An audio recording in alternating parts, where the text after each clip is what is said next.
We have updates on the Epstein files and the pressure being put forward in a bipartisan way. We've got Marjorie Taylor Greene. We've got Democrats Ro Khanna. We've got Massey from Kentucky, all coming together to share the stories of victims, to say this isn't political inherently. It's about justice.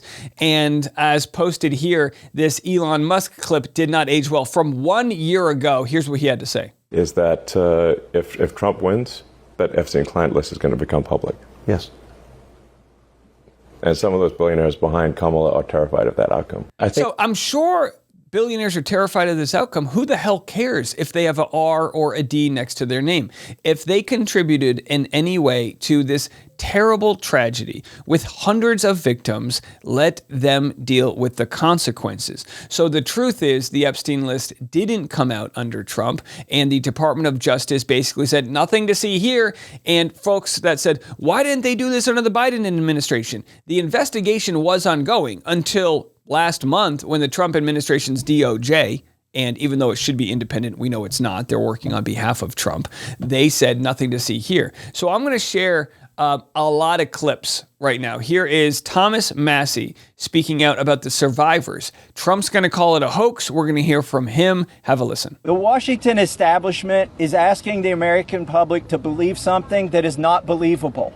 They're asking you to believe that two individuals created hundreds of victims and they acted alone, and that the DOJ has no idea of who else might have been involved, that nobody else did anything that rose to a criminal enterprise. The American people know that's not true.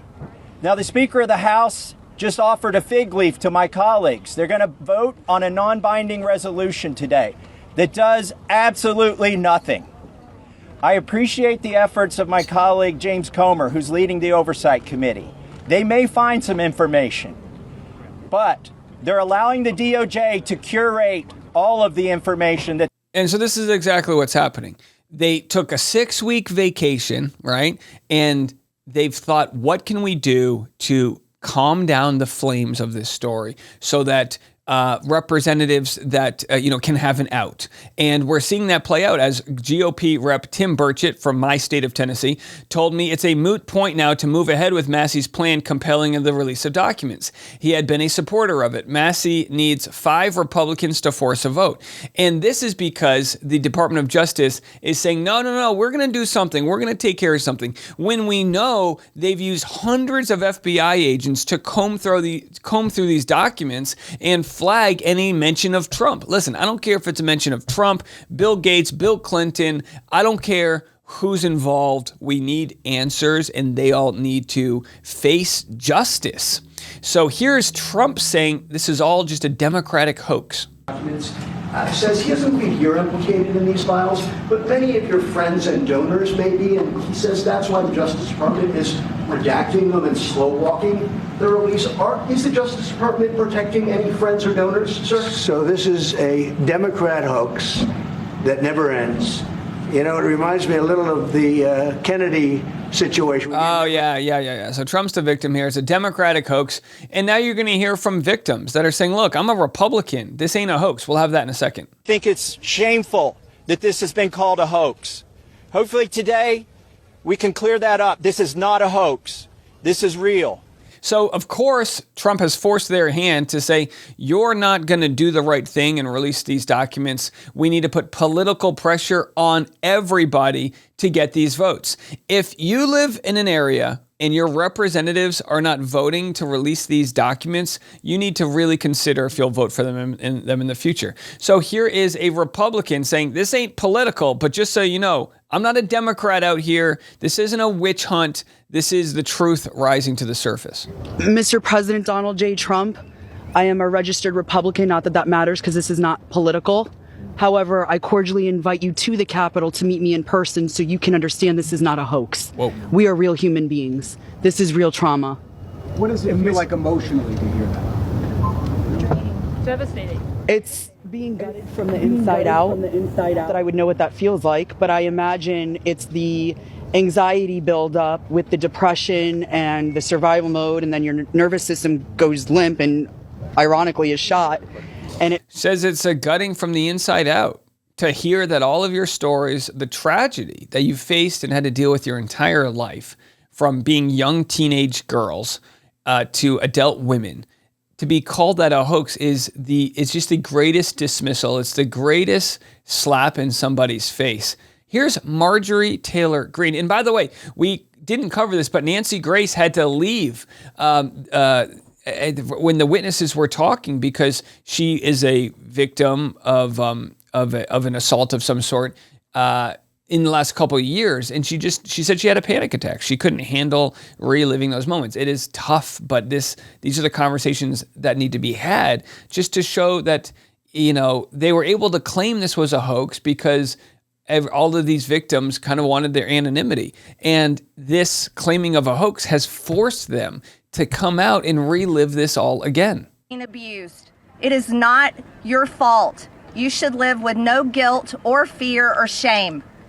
All of the fault belongs to the evil people that do these things to the innocent. This is the most important fight we can wage here in Congress, is fighting for innocent people that never receive justice. And the women behind me have never received justice. And do you want to know why? It's because Jeffrey Epstein somehow was able to walk among the most rich, powerful people, not only in America, but foreign countries. Yesterday, I heard countries like Saudi Arabia, Russia, and even Israel, and other countries. The truth needs to come out. Yep, so good to see pressure coming from both sides of the aisle here.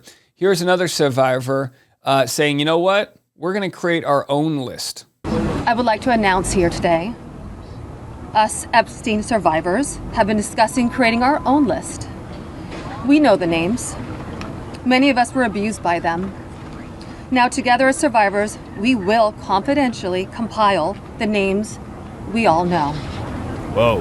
Who were regularly in the Epstein world. And it will be done by survivors and for survivors. No one else is involved. Stay tuned for more details. Whoa! Golly! The ovaries. Unbelievable braveness. I mean, you have to understand, there is a lot of powerful men at play. I say men because all these billionaire men. There's a lot of powerful men that don't want this to come out. I'm not putting a tinfoil hat on. These are real people. This isn't AI. These are real people that say more people are involved. And the crazy part is the Department of Justice never reached out to them to hear their stories. Quick update.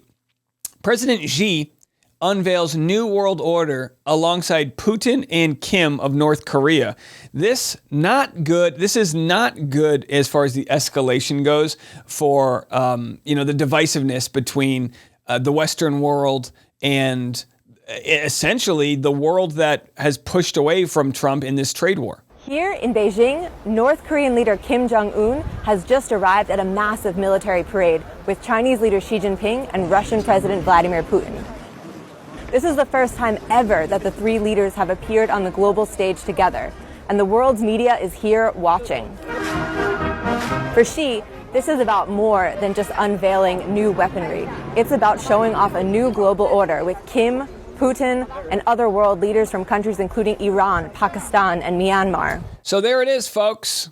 While we have our dick in our hands, fighting with each other about stuffing ballot boxes and woke ideology and all this bullshit, all these other countries are coming together, continuing to use their might to, build their manufacturing and technology.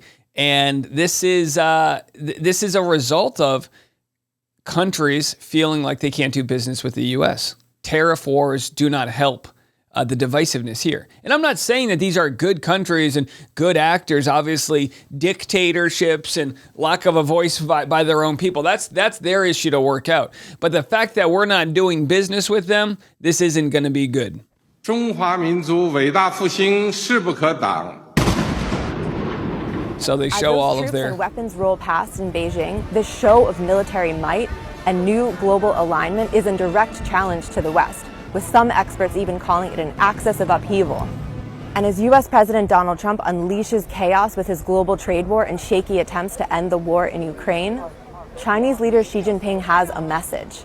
China is ready to step up as an alternative leader to the United States. Yikes, there it is. A full-on dick measuring contest there. Wild stuff. So will our country come together, fight the billionaires, or are we going to be divided on basic culture war issues? That's the real question. There could be a revolution here. We just need a leader to step up and bring us all together. Not an easy task. We'll be back in the morning, as we are every day. We got a live stream coming later this week if you want to be a part of our YouTube creator community, where I'm going to be giving advice to new creators, whether it's YouTube, TikTok, Instagram. I've compiled our first batch of questions, and I'll be answering all of those. So whether you ask the questions or not, I think there's going to be a lot of valuable information. That'll be on YouTube membership. Sign up right now. There's 10 members. It's going to be a very much one-on-one conversation. I'm excited to do that this fall. We'll see you then. I'm Dave, and this is The Rush.